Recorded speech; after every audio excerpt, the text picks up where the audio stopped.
Delle Donne again. We had a great year last year, won a lot of games.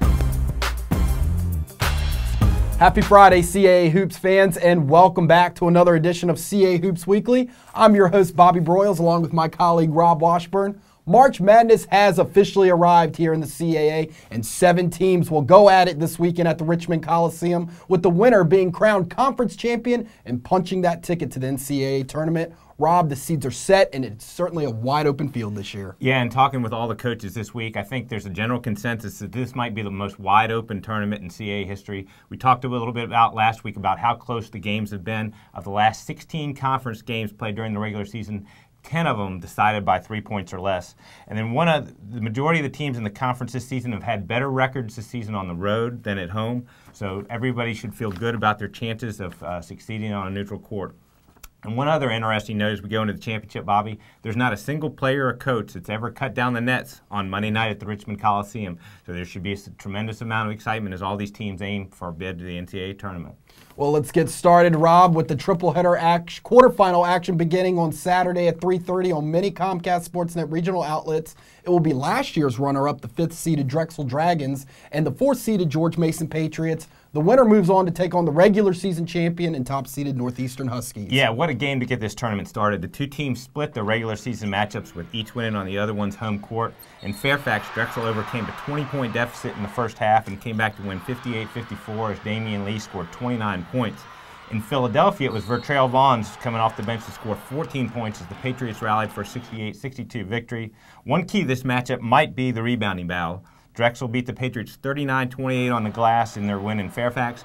Mason with a 37-28 advantage in its win at the DAC, so keep an eye on that stat. Following the Mason-Drexel game at 6, it will be the 7th-seeded Hofstra Pride squaring off against the 2nd-seeded Delaware Blue Hens. Yeah, the two teams met on Long Island just last week, and Hofstra led by 13 at the half before Delaware rallied for a 57-56 victory on Kyle Anderson's rebound bucket with 5 seconds to go.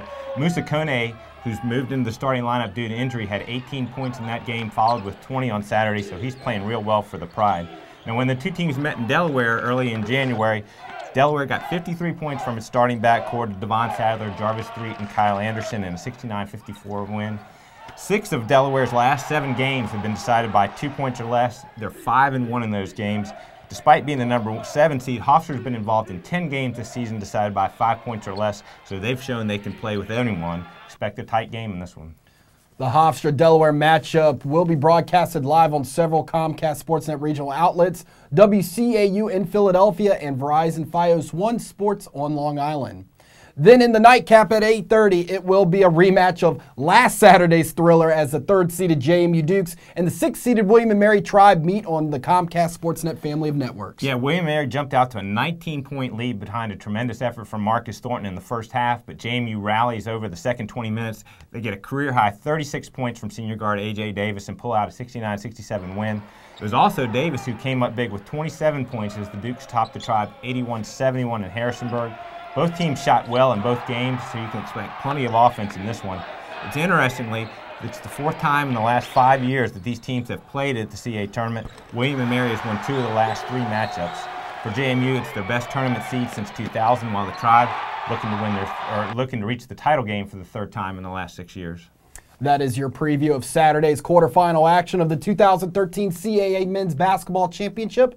Rob, we will now take our show down to the Richmond Coliseum as CAA Hoops Weekly will provide continued coverage of this year's championship with previews of both the semifinal and championship rounds that will be nationally televised on the NBC Sports Network. Yeah, the CAA and NBC Sports Network have had a great relationship all year long, and for the first time ever, the semifinals of the tournament will be nationally televised.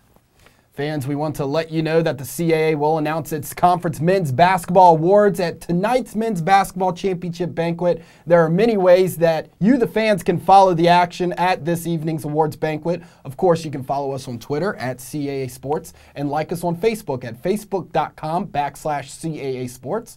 And you can also check us out or check out all the images from tonight's event on our CAA Sports Instagram account.